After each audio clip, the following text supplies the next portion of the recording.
Ini kisur-kisur di atas, bukan di bawah. Oh. Kami tidak akan mau dipecah belah. Jangan lagi memperkeruh keadaan. Kami mendapatkan izin dari kepolisian saja dicek. Oh. Dari pihak kepolisian membaca adik-adik kami.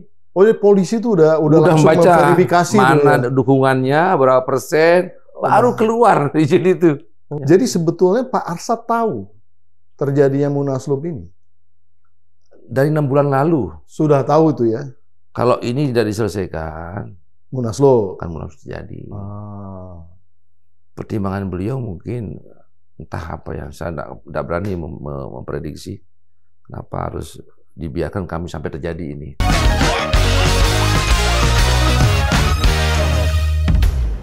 Bismillahirrahmanirrahim. Assalamualaikum warahmatullahi wabarakatuh. Sobat Forum, kembali bersama saya Pumpi Dahidayatullah di acara kesayangan Anda, PhD 4K. Podcast hanya di sini, kritis, kreatif, konsisten, dan kocak. Kali ini ada yang satu yang menarik yang kita belum sempat bahas, yaitu mengenai Kadin. Beberapa waktu yang silam, nggak jauh, Kadin mengadakan Munaslup dan terpilih Anindya Bakri, kawan baik saya, menjadi ketua umumnya. Saya mengundang salah satu ketua umum dari Nusa Tenggara Barat, Bapak Saurani yang sudah ada di sini. Faurani, ya. Faurani. Faurani, minta maaf Pak, saya salah sebut. Terima kasih Pak, sudah hadir Pak. Pak Rani, Bapak ketua umum di Kadinda Pak ya, ya, di NTB Pak ya. Ya, luar biasa nih sudah bisa hadir di sini Pak. Jadi saya ingin ngobrol, kita dengan ngobrol. Pertama kan ada 2 klaim ya, tentang ya dari Munaslup jumlahnya 19 DPD, Kadinda lah namanya, bukan DPD sebenarnya, Kadinda ya. Dan kemudian itu sudah korup sebetulnya, sudah sah ya Pak ya. Dan bisa diceritakan Pak, proses Munaslup kemarin lancar atau bagaimana?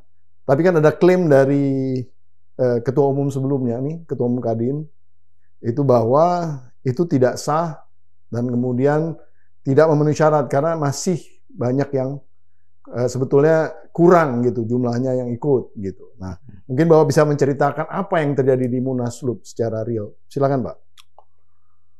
Mungkin saya bicara kronologis itu ya. Oh, silakan. Ya. Munaslup ini sebetulnya tidak boleh terjadi.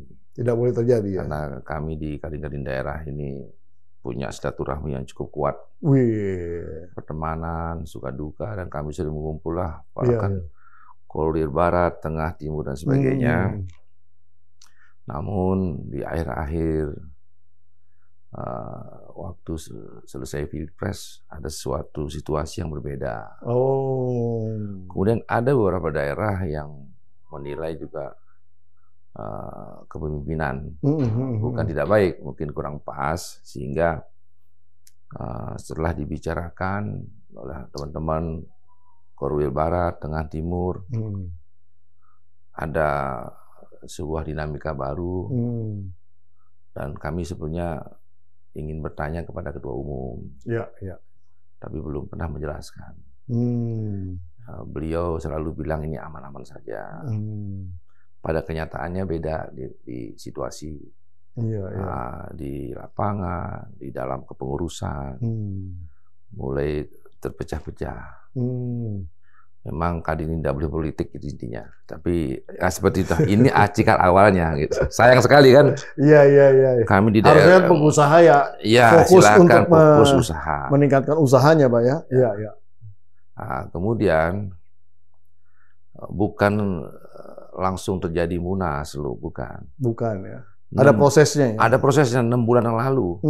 Kami menunggu terus. Apa saja itu Pak prosesnya Pak? Artinya begini, petinggi-petinggi Kadin di Indonesia ini mestinya bertemu, ada kesepakatan, tapi tidak terjadi itu. Tidak terjadi ya? Tidak ada, tidak temu, kami daerah menunggu. Karena sudah semakin kencang situasinya, semakin agak sudah. Nah, akhirnya Munaslup ini dibutuhkan. Kita butuhkan. Jadi yang membutuhkan itu daerah kira-kira. Daerah, karena kinerjanya sudah menyangkut ke daerah itu tidak seperti maksimal kembali, sehingga Munaslup terjadi. sayang kejadiannya. Tapi ini karena ini sebuah kebutuhannya. Kami di daerah itu berkumpul, ya diskusi, musyawarah dan sebagainya. Akhirnya kita sepakat untuk adakan ini. Ya. Jadi yang menyepakati terjadi munaslup itu daerah, Pak? Ya? Daerah. Berapa jumlahnya pada saat itu?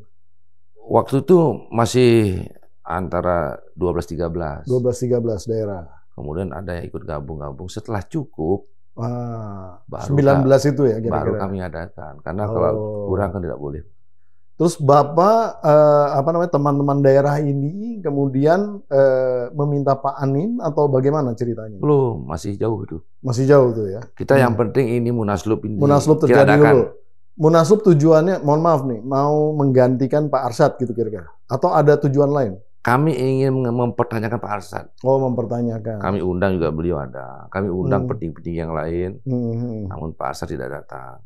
Saat munaslup itu.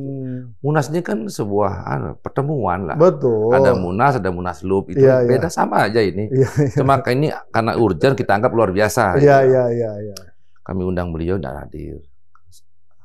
Andaikan pada saat itu beliau hadir menjelaskan kami akan siap dan sebagainya, mungkin teruskan.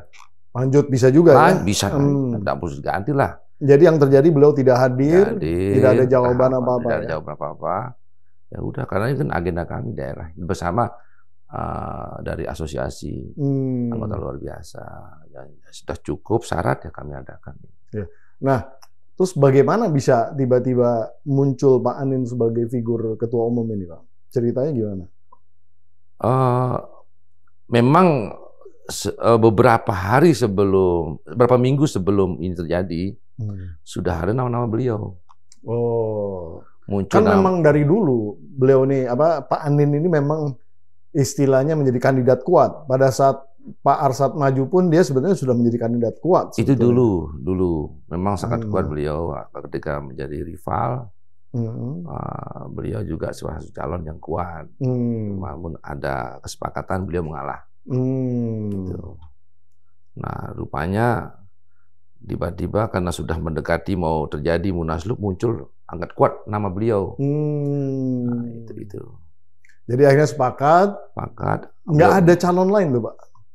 Nggak ada calon lain. Nggak ada calon lain ya? Nggak ada, cuma satu tunggal. Sehingga tidak ada pilihan lain, beliau lah kita tunjuk untuk menjadi ketua umum. Iya. Sama-sama dan sepakat ya. Iya. Nah, kan sudah diundang, Pak Arsyad tidak hadir. Nah, terus kemudian Pak Arsyad melakukan, ya katakanlah klaim bahwa itu munaslup tidak sah. Ya kan? Kira-kira kan gitu kan gambarannya. Berarti hubungan antara Pak Arsyad dengan Kadinda ini sebenarnya sudah memang di ujung tanduk ya tempo hari ya. Kami tidak merasa hubungan tidak pernah ada merasa hubungan ada terkotak-kotak. Jadi komunikasi lancar aja. Lancar ya. Teman-teman yang lain malah bertanya. Jadi sebetulnya Pak Arsyad tahu terjadinya munaslup ini. Dari 6 bulan lalu. Sudah tahu itu ya. Kalau ini tidak diselesaikan, munaslup kan munaslup terjadi. Pertimbangan beliau mungkin entah apa ya, saya tidak berani memprediksi kenapa harus dibiarkan kami sampai terjadi ini. Saya sayangkan sekali sebenarnya. Tidak ada upaya untuk kemudian mengakomodasi, terus kemudian mengajak bicara. Kami ini di daerah ini menunggu bagaimana sih sebetulnya cara menyelesaikan situasi nasional yang agak sedikit berbeda. Ini sayang sekali. Sayang ya. Iya. Dan ini munaslup kan baru pertama terjadi di Kadin Indonesia selama berdiri. Ini mohon maaf Pak, saya bertanya begini. Tapi ini konfirmasi saja. Boleh. Pak Anin itu berarti bukan kemudian yang mendorong munaslup ini terjadi seolah-olah mau balas dendam ke Pak Arsyad. Saya tidak melihat seperti itu. Sampai akhirnya tidak melihat itu. Karena kami selalu mendorong Pak Anin suruh berkomunikasi dengan Pak Arsyad. Jadi sama sekali bukannya. Bukan.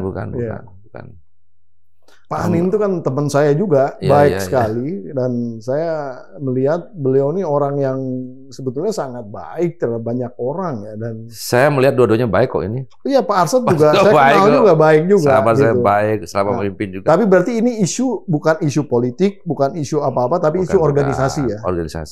Organisasi yang memang pada dasarnya teman-teman di daerah memerlukan pimpinan yang bisa mengakomodasi keinginan teman-teman sesuai dengan pergantian dan proses politik juga lah ya. Selalu menjaga stabilitas dan lepas dari pulsu politik. Ya. Itu yang disayangkan sekali. Oke, nah ini kan berarti, mohon maaf nih, saya harus ngomong ini lagi. Boleh. Ada kecenderungan akan ribut, kisruh gitu di Kadin, ada dualisme gitu. Menurut Bapak gimana ke depan? Saya yakin akan terjadi. Nggak akan ya? Gimana Pak ceritanya itu? Karena persahabatan kami di daerah ini sangat kuat. Sudah kuat ya? Ini kisur-kisur di atas, bukan di bawah. Kami tidak akan mau dipecah belah. Saya akan menyatu kembali ini. Menyatu kembali? Yakin. Berapa lama kira-kira Pak? Nggak lama lah ini. Minggu depan udah selesai lah ya? Mudah-mudahan semakin cepat semakin bagus ya. Semakin cepat semakin bagus ya? Persaudaraan kami antar daerah ini sangat kuat. Iya. Dan kami senasib seperjuangan membela daerah kami masing-masing. Iyalah. Dan saya yakin ini selesai dengan segera. Wah, saya senang banget dengarnya sebenarnya. Karena kalau silakan yang di atas jangan lagi memperkeruh keadaan. Ya, saya senang dengarnya. Karena kalau enggak. Saya yakin tidak ada. Kalau pengusaha guyub itu cenderung di dalam konteks membangun Indonesia, di dalam konteks pembangunan ekonomi ini, waduh, sangat-sangat dibutuhkan itu. Dan ini rupanya menjadi basis dasar daripada. Dan berarti legitimasinya Pak Anin sebagai Ketua Umum Kadin ini sudah sah dan sudah real ya. Kami melaksanakan Munaslup ini bukan asal melaksanakan ya. Ya. Kami juga tidak mau berceroboh dan berlaku bodoh. Kami sudah 25 tahun berorganisasi, harus hati-hati. Sudah matang Pak. Iya, tidak boleh lah. Kalau bukan pemain lama kami ini, kelamaan main sudah di organisasi. Jadi pemain lama, tapi kelamaan main. Jadi ini hal yang harus diberikan contoh kepada junior kita nanti. Jadi ini betul-betul kami persiapkan dan menunggu ada sebuah kesepakatan di atas terjadi, ya sudah kita laksanakan ini dengan sayang sebetulnya. Nah, masih ada satu isu mungkin yang saya ingin angkat, itu apa namanya tuh, SK Menkumham ya kalau nggak salah ya, itu belum keluar dan mungkin akan keluar isunya secepatnya. Nah, seberapa optimis Pak bakal disahkan ini? Jangan bicara SK Menkumham ya. Kami mendapatkan izin dari kepolisian saja dicek. Mana ada ART dibaca dari pihak kepolisian. Udah cukup syarat nggak ini? Itu di mana pada saat Munaslup? Sebelum keluar izin Munaslup. Dari pihak kepolisian membaca ART kami. Jadi polisi itu udah langsung membaca memverifikasi mana dukungannya, berapa persen, baru keluar izin itu. Jadi apalagi Menkumham. Andai kan kami tidak lengkap ini persyaratan melaksanakan ini, saya yakin pihak kepolisian tidak akan mengeluarkan izin ini. Iya. Segitunya. Saya nggak tahu prosesnya. Sampai begitu, kami menunggu itu bahkan sehingga itu izin hari H keluarnya. Kami siang baru pagi hampir kami tidak melaksanakan Munaslup karena sudah melengkapi, ada beberapa yang belum lengkap. Setelah lengkapi baru keluar. Jadi pihak kepolisian pun akan hati-hati. Dan itu saya lihat beliau juga cukup cukup tertib lah ya. Tertib lah, tidak. Luar biasa nih Pak. Kalau ini kan dari tidak seperti apa yang cerita-cerita yang beredar di mana-mana. Jadi ini memberikan kita suatu klarifikasi yang luar biasa nih Pak. Ini baru tahu cerita-cerita seperti ini kan. Kalau Bapak nggak cerita nih kita susah nih kemarin. Wah ini luar biasa. Oke. Pak Anin sudah terpilih. Ini nanti kalau Munaslup berarti habisnya harus ada Munas lagi, Pak ya? Ini kami kemarin tuh sepakat dengan teman-teman. Sebenarnya kami kan Munas-Munas gini capek lah ya.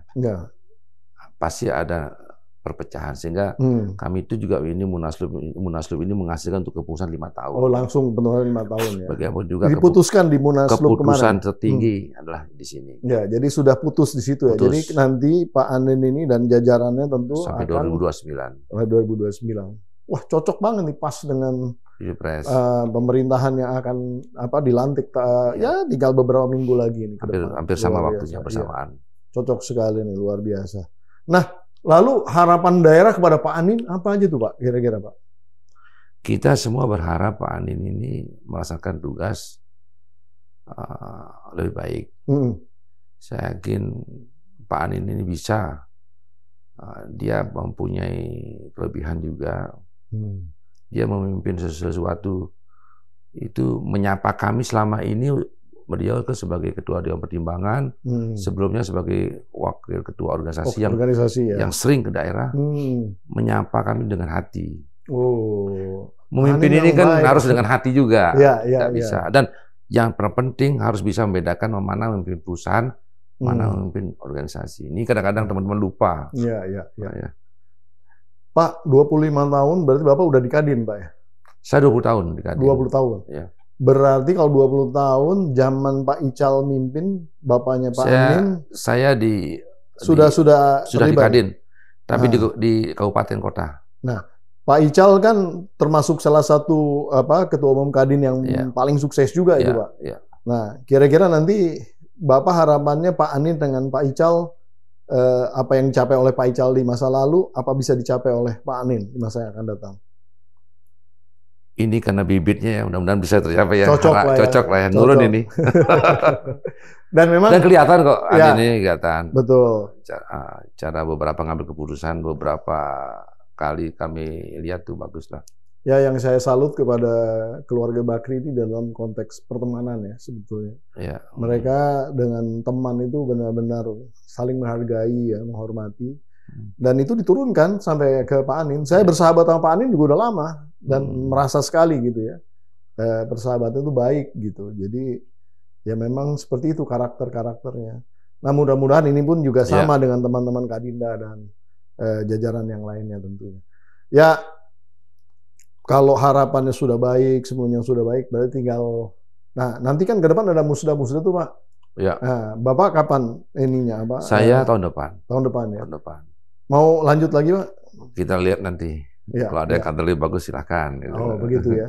Ya, yang namanya pengusaha biasanya kan regenerasi itu nggak ada masalah. Harus itu. Ya.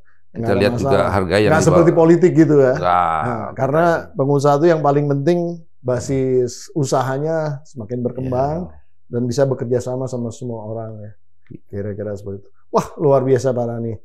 Jadi di podcast ini kita bisa mendapatkan gambaran yang benar-benar saya dengar dari informasi dari yang lain. Saya ucapkan terima kasih sudah hadir di sini. Nah, mudah-mudahan tentu saya harus berikan selamat kepada Kadinda yang sudah sukses melaksanakan Munaslup.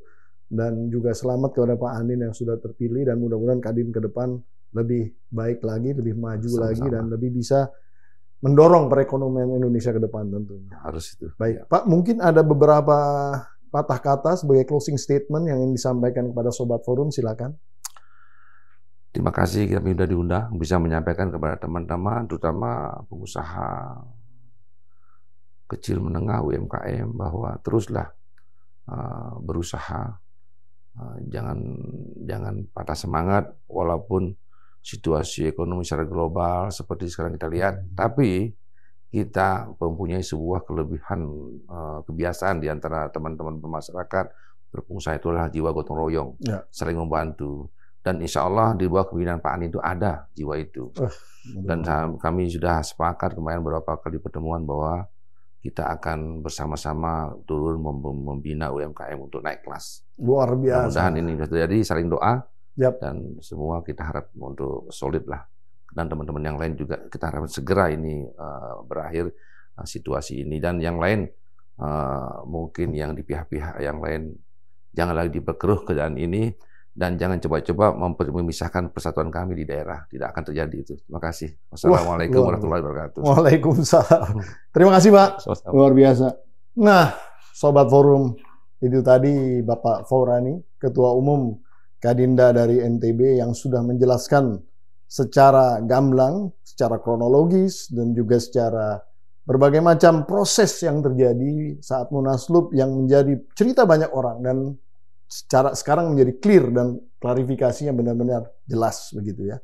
Nah, mudah-mudahan ke depan apapun yang terjadi di dalam konteks Munaslup kemarin begitu ya, kita harus menghormati hasilnya dan tentunya kita harus mendukung di dalam konteks membangun Indonesia ke depan, karena perekonomian tadi sudah disampaikan oleh Pak Rani, perekonomian global tantangannya luar biasa. Perekonomian Indonesia pun juga mempunyai tantangan yang tidak kalah sulitnya. Nah, oleh karena itu keguyuban daripada para pengusaha ini menjadi sangat-sangat penting dan mudah-mudahan Indonesia bisa mencapai pertumbuhan ekonomi yang 8% lebih mungkin, dan ya kita berharap Indonesia emas bisa terwujud di 2045. Saya Pembina Hidayatullah undur diri tentunya. Jangan lupa terus nonton PhD 4K, podcast hanya di sini, kritis, kreatif, konsisten, dan juga kocak. Tadi kita ada ketawa-ketawa dikit, Pak. Baik, sampai di episode berikutnya. Wassalamualaikum warahmatullahi wabarakatuh. Sampai nanti. Luar biasa. Terima kasih, Pak.